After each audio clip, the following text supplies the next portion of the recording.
Hi, ladies. Hey, y'all. Oh, hello. How's it going? Awesome. Can y'all hear me okay? Yes. Okay. Listen, I am thrilled to be here with all of you on the eve of International Women's Day and in the midst of Women's History Month with two women who are making history literally every day. I admire you both so much. I'm happy to be in community with you. I'm happy to be in community with all of you.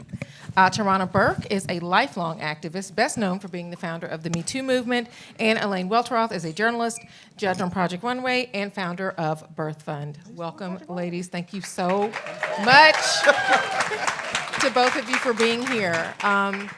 Yeah, I mean, we've got just a little bit of time and a lot to cover, so I just want to start by asking you to talk about how you are focusing on and building community in this moment as we are marking International Women's Day. Tarana, I'll start with you. Yes. How am I building community? And what was the other part? How are you focusing on building community? Oh, yeah.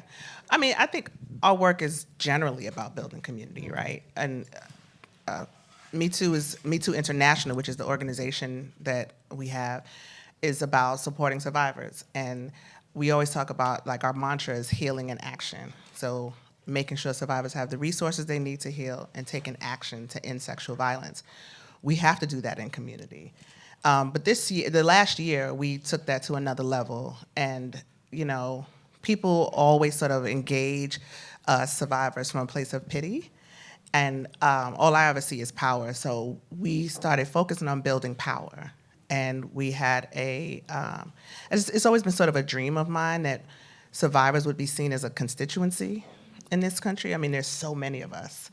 And I'm like, what if we were a voting bloc? Yes. What if we voted along the lines of our survivorship? So we got out in the community and started doing that, talking to people. Literally, we partnered with Black Voters Matter.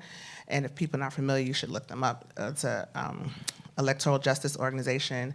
And traveled around the country. We went to about 4 or 5 states, literally just meeting people in the community and letting survivors know information that a lot of them don't know. Like, there's some survivors who won't go register to vote because they think their names might be publicized. Well, there are avenues around that, right?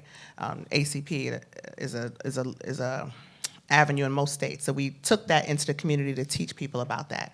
But also, how do you talk to politicians and how do you gauge and vet politicians that are saying that they want to keep your community safe when that kind of safety is never included, right? And they'll say, oh, we're gonna rid this community of gun violence and we're gonna rid this community of gang violence. When you bring up sexual violence, they're like, oh, there's never a plan. And so we put together a voter guide and brought it to the community, right? I just feel like this is a time for us to be talking to each other, building with each other, and figuring out where the pockets of power are and collaborating and collapsing that to build even more power, because we just need each other. I love that. And just really thinking about, as we think about it, the unfinished business of the 19th Amendment, that building community and the community that was around the suffrage movement, but we know that work needs to continue. We know that work needs to be more inclusive, and we know that work was never just about voting rights. It was about all of the ways in which women were seeking to be empowered. Absolutely. Right? Obviously through civic engagement, but not just voting, but holding the people that they just vote one for avenue. accountable. Exactly. What does it look like to have survivors as candidates? What does it look like to have them at the ballot box in huge numbers? Elaine, what about you? How are community, focusing on that? I'm also thinking about, we're in a moment where we're also noting the 5th anniversary of the pandemic. I know there was so much community that came together, especially around moms and around maternal health over the last 5 years.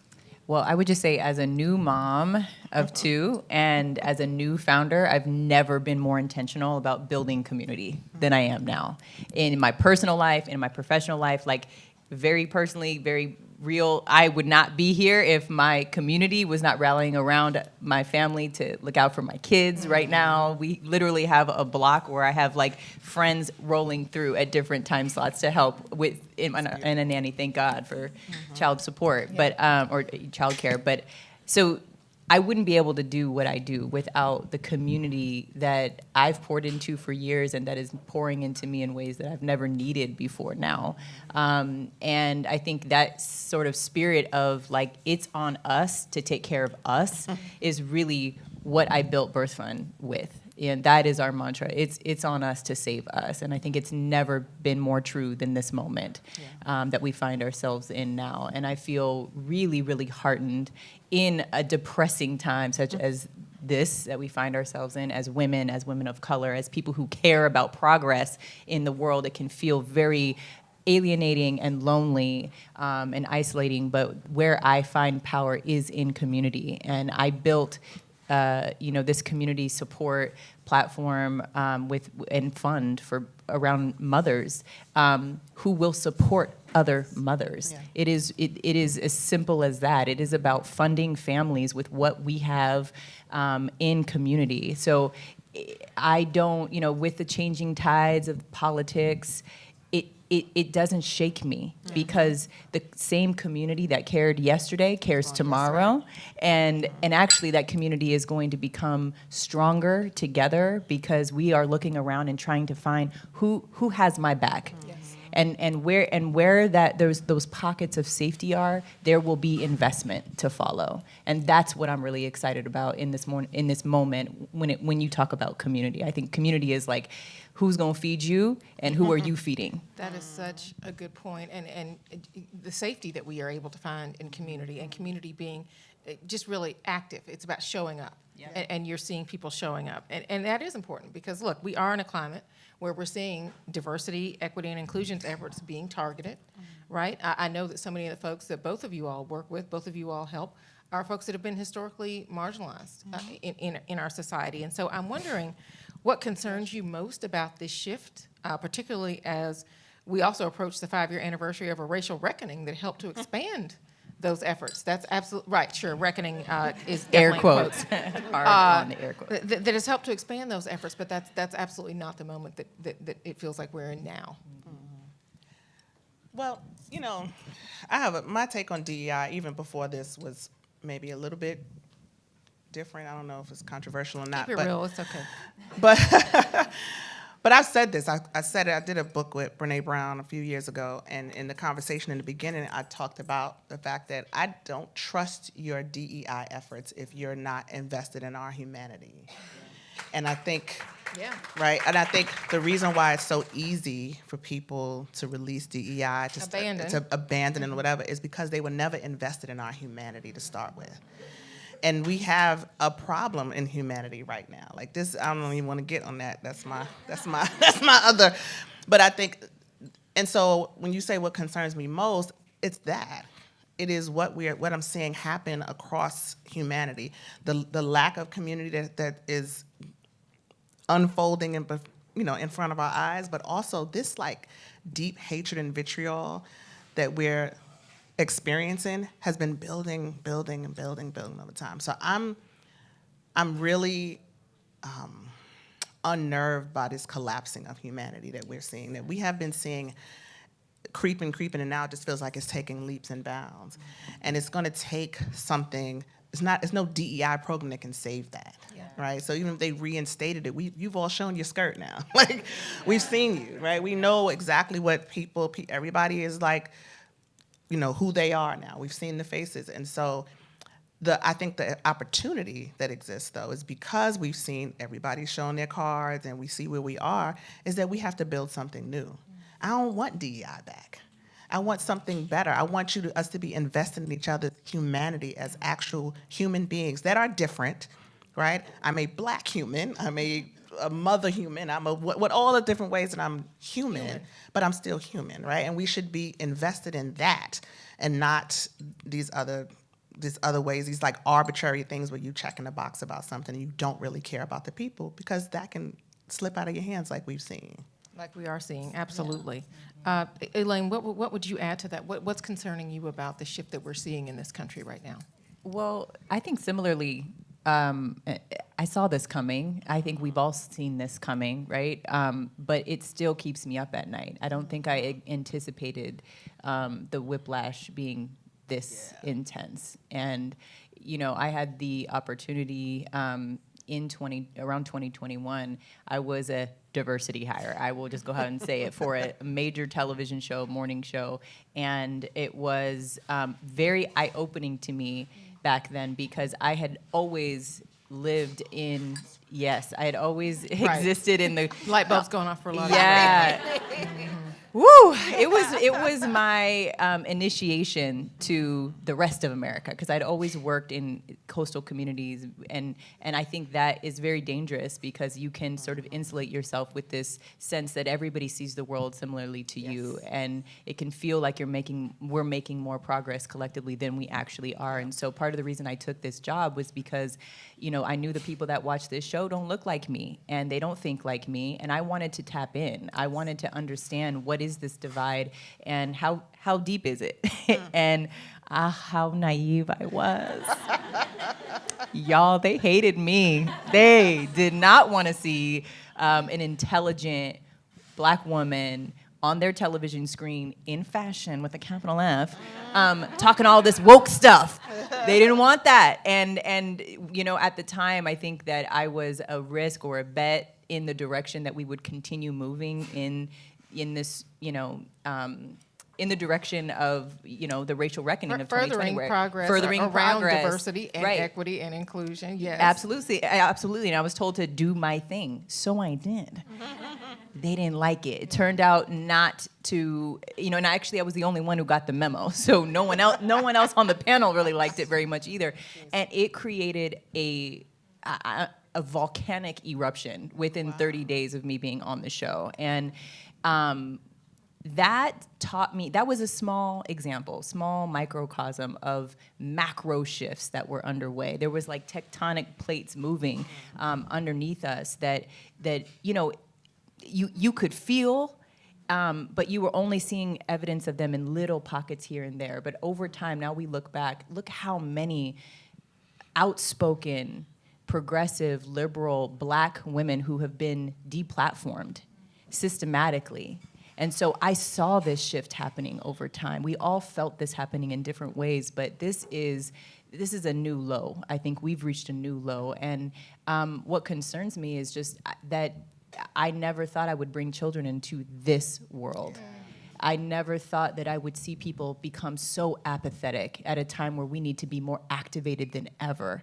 You know, I was the editor-in-chief of Teen Vogue in 2016, and it was bad then, but we were in the streets. Yes. We didn't just take this sitting down. We built community. We activated together, and there was such a different energy. We now, it seems that we're tired now. Yeah. We've all, I mean, I'm personally tired, and I'm reckoning with that. You know, I'm recognizing the bandwidth is a real issue. Capacity is a real issue. And so we have to really get smart about where we choose to invest our energy, our time, where we build community, where we place our investments. And we have to get strategic, and we have to get together, which is why I'm here today. Yes. Because, again, building community with like-minded folks and putting our minds together about how we can build coalition together is what's going to save us. Yeah. I mean, because all of us are definitely exhausted, but strength in numbers, like that has never been more true than now, because we are all going to need each other to navigate whatever is coming next, right? And how we continue to show up for each other is what is going to determine what the future of this country and looks if like. it all else fails, we're moving out of this country and building a commune. And Like I said it. Okay. I keep saying it too, but I'm like, where? Because it's kind of bad everywhere. It's a hot mess. It's a hot I have mess. thoughts. We can chat later. Join I think about it, join 3 us a.m. for part 2 of this, happening at the bar in a few hours. Well, Elaine, I do want to talk to you about birthFUND, though, because you launched birthFUND nearly a year ago, so happy early anniversary. Happy early anniversary to birthFUND.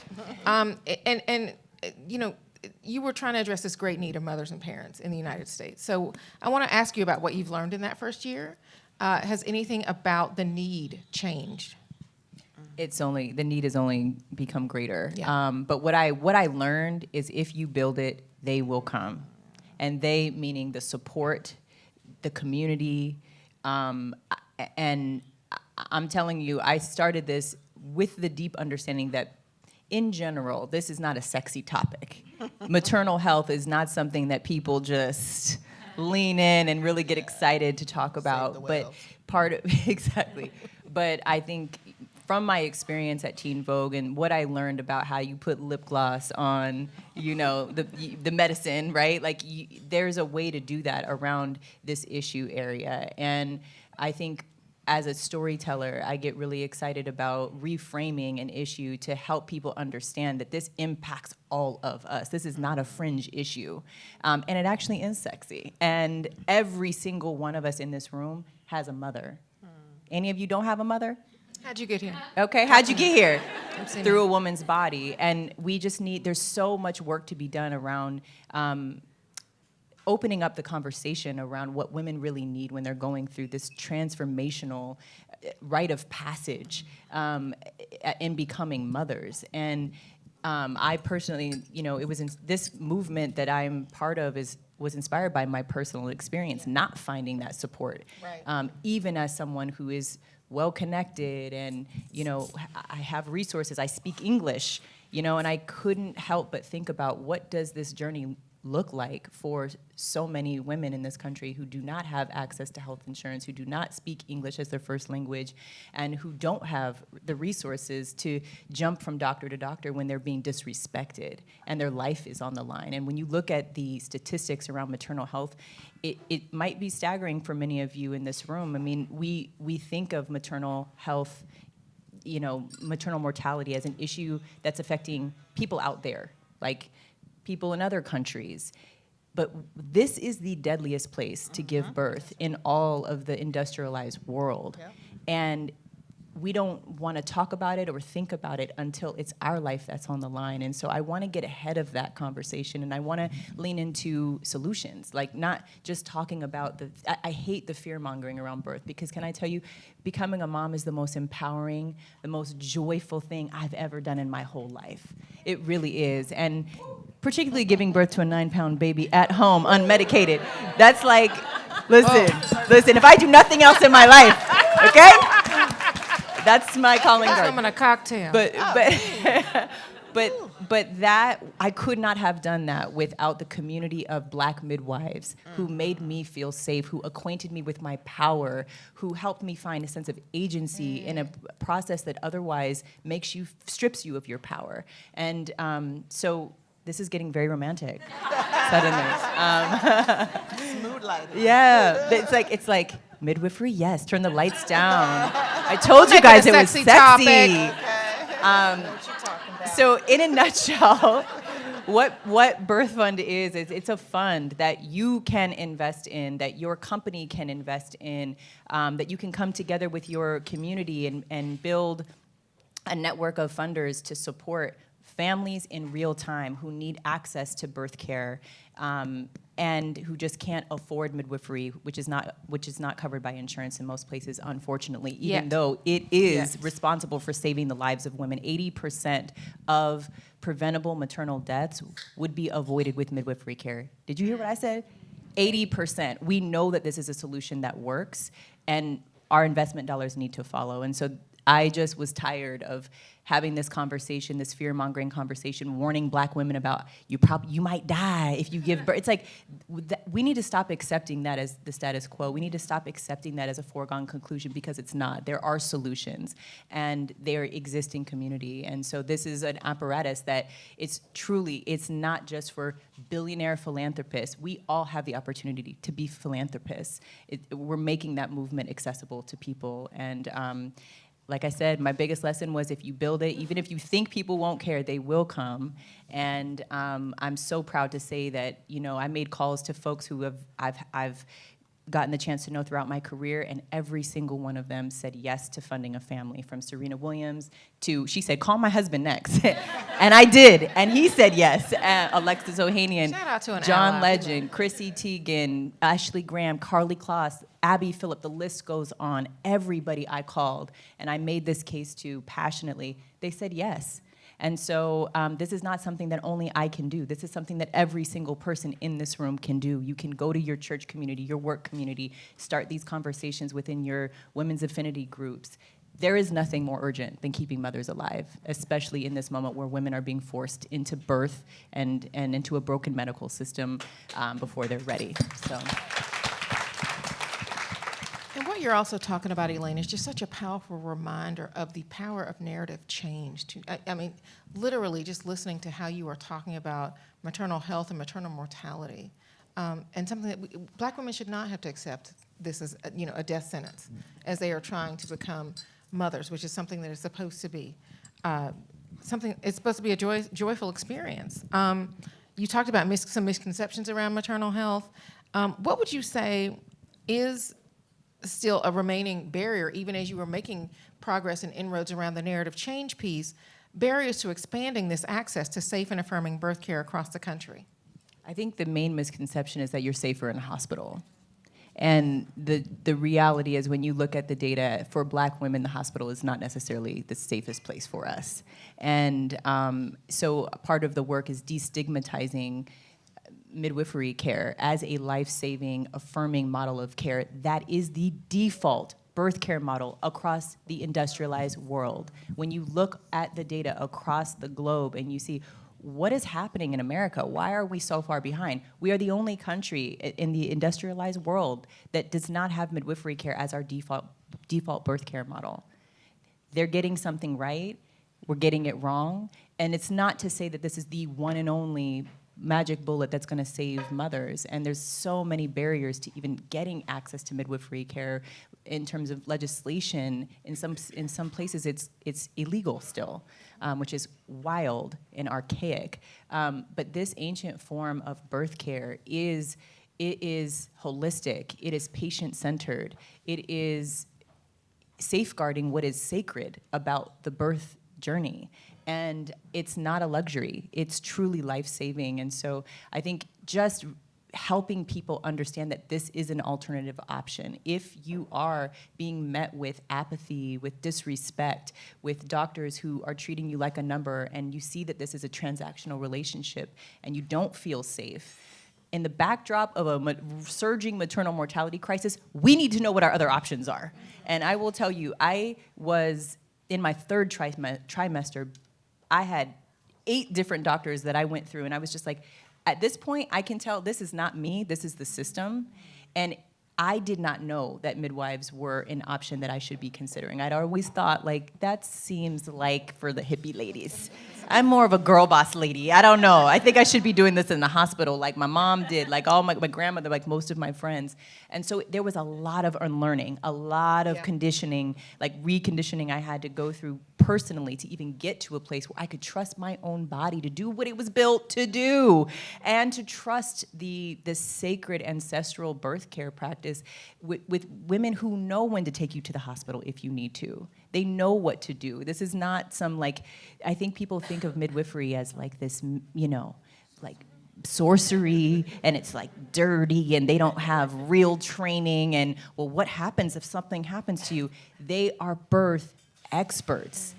They birth this nation. Like, so what does it look like to see them as the experts? How do we empower them to do what they're able to do, which is empower us to do what we were built to do? And so that would be the biggest misconception, is just people hear midwifery and they just go, ooh, not for me. Yeah. So we have a lot of work to do around storytelling, around what a midwifery-led birth really looks like and what kinds of moms do it. Yeah, absolutely. Tarana, I want to come to you to talk about the work that the work that's ahead for you now. I know that you are now working to build that power and connection among survivors and their allies. You said MeToo International. Talk about what that work looks like. Well, yeah, we are international. We launched our global network last year. I think, well, speaking of misconceptions, right, one of the things that people don't realize is that MeToo International is an organization, right? We're not Time's Up. We are our own organization that's existed for 6 years. So for a very long time since the viral moment, we've had an organization, and it's been, like I said, focused on healing and action. So we do what we call digital direct service, because we can't do actual direct service, but I know that MeToo is a sort of default for people now around sexual violence, so we wanted to be able to serve people who are looking like, what can MeToo do for me? So we have a database that didn't exist when I was doing this work in community, that of diverse, and when I say diverse, I mean deeply diverse resources that you can search for by, I'm a disabled veteran, in Idaho, and put that in, So we have a lovely database that people should take advantage of. We also have Survivor Sanctuary, which is an online platform for healing. But that's our digital work. People think about MeToo in the U.S. context mostly, but when it went viral, one of the biggest things that happened is I had people reach out to me from literally across the world. And a lot of them were people who said, well, I'm doing this too, I want to join the MeToo movement. And then other people were like, I've never done this before, but I said MeToo, and 6 women around me did, and how do we start MeToo Ethiopia? And I'm like, ooh, let me get right back to you, It was really overwhelming at first, and people, there's a way in which I could have rushed to do this and stand something up pretty quickly, but I'm an organizer, and I've been at this a long time. So we took 4 years to go out. We traveled, we met people, we talked to people, and also I did not want to enter international and global work around ending sexual and gender-based violence from the position of the U.S. dominance. Right? The United States enters a lot of these conversations as if we have answers and doesn't talk about what's actually happening here. So our global network is for us to learn from each other. I love that. Yeah, there are places that are getting this right, and we need to learn from them. I gave a talk at the UN last year where I was like, I am from a 42 square foot strip of land 6 miles from here called the Bronx. That's where I was sexually assaulted, right? There are 4 million people living on that strip of land here in the United States. There are countries in Africa that have 4 million people population, and the demographics in the Bronx and the demographics in those countries are wildly similar. So I have no superiority in this at all. And so this is about finding what can we do together that we can't do apart. That's why it's a global movement, and that's why we are doing the work in the way that we're doing it.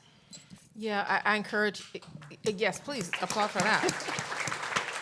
If you all did not see Tarana's very powerful speech at the UN earlier this month, I encourage you to watch that. You were speaking on the international... the 25th anniversary of the International Day of Ending Violence Against Women. Yes.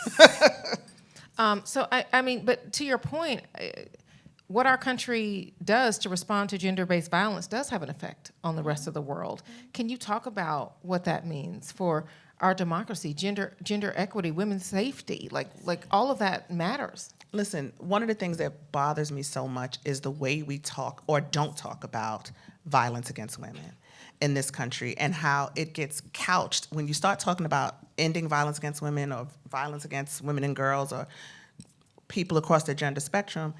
It gets couched under women's liberation generally, or like women's empowerment, really. And so one of the things I always point to is January 6th. And we talked about this when y'all did that really great article about January 6th. But I've been saying this since then. On January 6th, you had arguably some of the most powerful women in this country who were not just scared for their lives, they were scared for their bodies. AOC came out after January 6th to talk about being a survivor and how frightened she was of being assaulted again. And that's the reality that we don't talk about. Even in Black communities, when we talk about, Black Lives Matter, I'm like, this is about dealing with police brutality. Well, Black women deal with police brutality and sexual violence at the hands of police, right? There's this double-edged sword that we don't talk about. You cannot talk about women being empowered without talking about them being safe. And those conversations have to happen parallel. You can't count. The idea that if you gain power, then you'll be safe, ask those women who were there on January 6th. They had all the power that you can think of, right? They had worked their whole lives to amass the kind of power that they have now. And but making us none feel of that less safe, power made them feel threatening our safe. safety is meant to be disempowering. Absolutely. Yeah. Absolutely. When you look now at this administration and you watch how this conversation happens, it pops up, but it disappears. How about all of these people who have histories of sexual violence? Mm-hmm. You had this man bring, what's y'all know I'm old, I can't think of people's names. What's the guy who was sex trafficking, the podcast guy? Andrew Tate. Andrew Tate. Why are you entertaining Andrew Tate? You see what I'm saying? What does that have to do with running this country? But the point I'm trying to make is there's a message being sent. There's a message being sent about our fundamental safety, right? And we're not having enough conversations about that. And it's problematic because we will continue to put it on the back burner, and it's not okay. Yeah. No, it's not okay, and other countries are also watching and understanding that if it can happen here, why shouldn't they?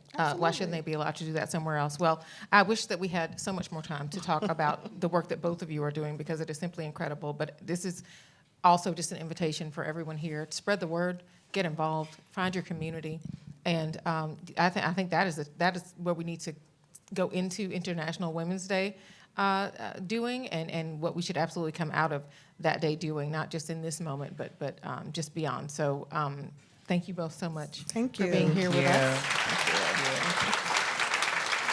Thank y'all so much again for being here.